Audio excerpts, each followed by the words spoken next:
Rene Boxer Enriquez just spoke on the movie American Me. Now, the internet is all abuzz.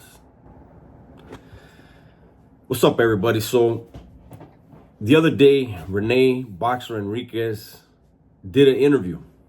And it seems like it's a new interview, especially at the end where he said there's more stuff coming. He's going to be speaking on more stuff. I became aware of this because everyone seems to be all pumped up. They're asking, is he creating a channel? I don't know. I do know Rene Enriquez. Rene Enriquez, obviously, you can tell by listening to him, is a very, very intelligent individual. He has a vast knowledge of a certain organization that he was once a part of, as well as other stuff that he was a part of or around or witnessed throughout his decades in the California Department of Corrections. His stories are his to tell if he decides to tell them. I don't know if he's doing a YouTube channel. I don't speak to him. I don't know anything about where he is. And any of that, that's none of my business. He got out and he sailed off into the sunset until he decides he's going to come to YouTube. What I want to talk about is, I understand, as a former lifer myself, I understand that when he says he wants to dispel some of the mythology surrounding the movie American Me, he wants to give some type of closure to the victims. And I understand, because most 99.9% of lifers, when they get out, they want to make amends. They want to, as much as they can, right wrongs. I personally, when I heard the video last night, I listened to it as I was going to sleep. As I was in bed, getting ready to go to sleep, I listened to it. I wanted to see what the buzz was. And I don't have any arguments with the majority of what he had to say. What I do have, what I would like to point out is, he says that no one died as a result of the movie American Me, and that there were 3 hits that went down, and there were 2 of them were basically internal politics, and the other was that the woman had a rat jacket had been placed on her prior to that, and the movie was just a vehicle to get all 3 out of the way. I could see that. I could see that. However, to say that no one was killed behind the movie, I disagree. I don't know if he forgot, or if he was ever aware, or if it was just certain people putting out certain things. However, if you watch the movie, you will see parts of it were filmed in, I believe it was Central Juvenile Hall. I know people that were there during the filming, and what they said was Edward James Olmos went to the Juvenile Hall. They had something where, I don't know, they were in an auditorium, and he let it be known that he was going to be making a movie. And he said what the movie was going to be about. And he said, anyone who would like to be an extra in the movie, you can sign up in your unit, and we will allow you to be in the movie. And that's how the Juvenile Hall scenes were created. Okay. And the movie came out. I personally remember having conversations in the hole in New Folsom with 2 individuals that were there in Central when that took place, and they were speaking about how it was put out there that anybody that was in the movie, whether they were extra or not, if they were from a barrio and they chose to be a part of that movie, they had an issue coming. And there were quite a few people that got moved on. Some lived, some died, but blood was shed, and supposedly lives were lost. It just depended on the neighborhood and you know what was utilized in the move. So I don't know. I couldn't say a name, and I wouldn't say which barrios, but I remember clearly and distinctively having that conversation, or at least being there when the conversation was had between these two individuals about the movie. And we were on the yard in Adseg, in the hole, in the Hoyo, in New Folsom, and it was after rutina, after the workout, and it was a topic of discussion. And so there were other acts of violence. Other people were hurt. And I think he's right as far as people scratch their head about why Olmos decided to take the story in certain directions. Because to this day, there are people that believe the rape scene in Juvenile Hall, it didn't happen. Another thing that I will speak on is this, because people are asking me now, when Boxer said that 50% of people incarcerated were probably subjected to some kind of sexual abuse, I think he was speaking about in their youth, by a family member or something like that. There's no way he was speaking about in prison.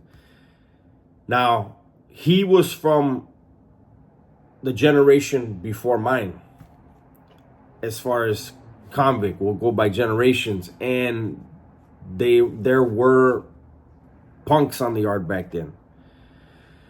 Once they removed all of the big four from the yards, and they put them all in the holes, and they slammed them down, and I hate to use the terms, but I will on this, the Sureños and the Norteños made it part of their program that they were not allowing gays on the yard. They would whack them. They were not going to have raza looking bad, looking that type of way, looking weak, where in prison, on the streets it's whatever, but in prison that is a sign of weakness. And those two disruptive groups were like, nah, it ain't happening. And so there was no longer any of that, and that started in the 80s. Now, it was super enforced in the 90s, and by then it was not even a question. So I just wanted to clarify. I think he's speaking to that probably happened to people in their past, prior to incarceration, as kids, because I personally don't know of anybody that happened to.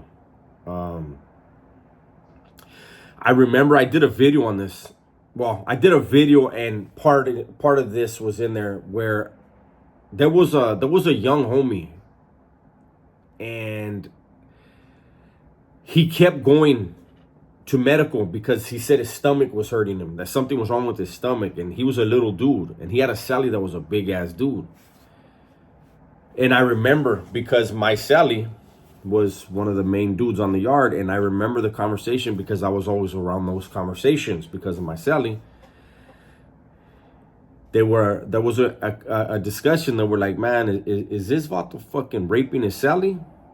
And they actually did go to the youngster, the smaller dude, and they asked him, hey, Holmes, why is your stomach always hurting, eh?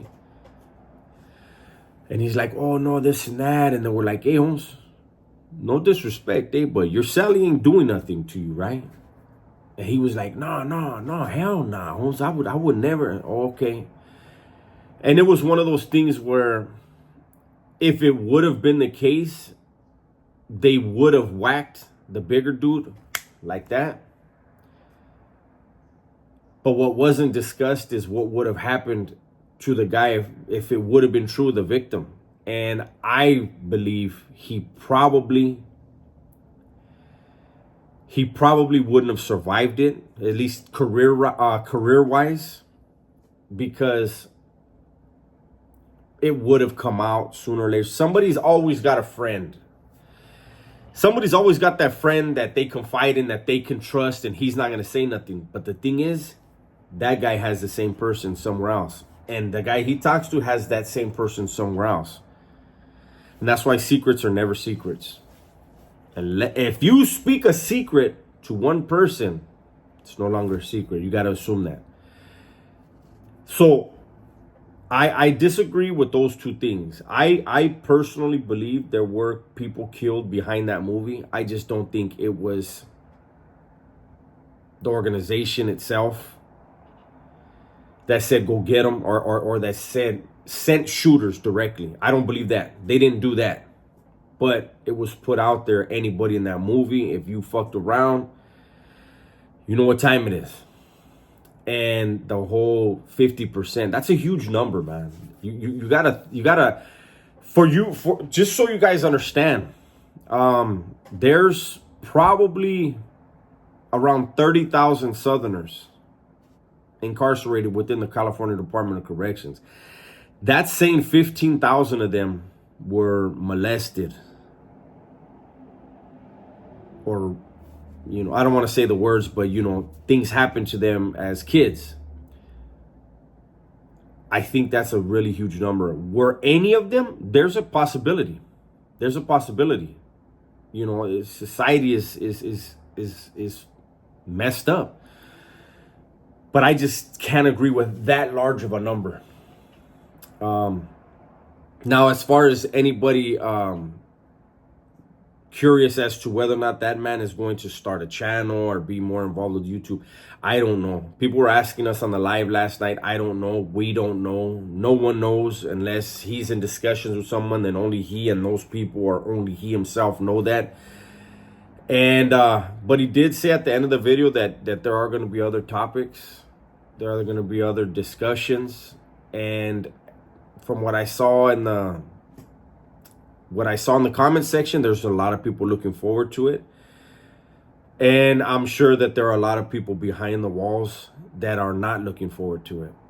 And that's the juggling act. That's the juggling act that content creators have to deal with. People behind the walls don't like any raza being on YouTube, period. That's a known fact. That's not a secret. Some people they dislike more than others. And, you know, from what I'm hearing, there's people that are trying to put jackets on people, jackets that they didn't earn, but they're doing it. And that goes back to the politicking. And it is what it is, man. I have a lot of stories that I could talk about that I never have with anyone, period. The people that I did business with in there, that I did a lot of things with and for, on behalf of, they know what time it is. They know none of that's ever gone nowhere. So when I hear people say certain things, it's like, it's just because I'm on YouTube. It's a trip, but it is what it is, man.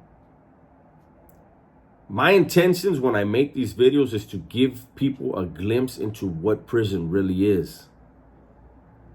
And to let you know, man, raza, we've been doing this. I say it all the time. There are barrios in California that are over 100 years old, man. There's no success stories. There's no one that people can point to and say, that's the guy I want to be like, homie. He became a millionaire. He opened up this and he did this and he... No, man. No. They all wind up in the same situation, man. Incarcerated or dead.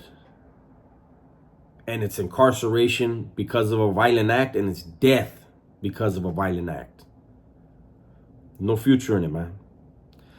That's my video for today. Hopefully you guys enjoyed it. Everybody, please be safe, be smart, and tell the ones you love that you love them. By the way, please do subscribe to this channel.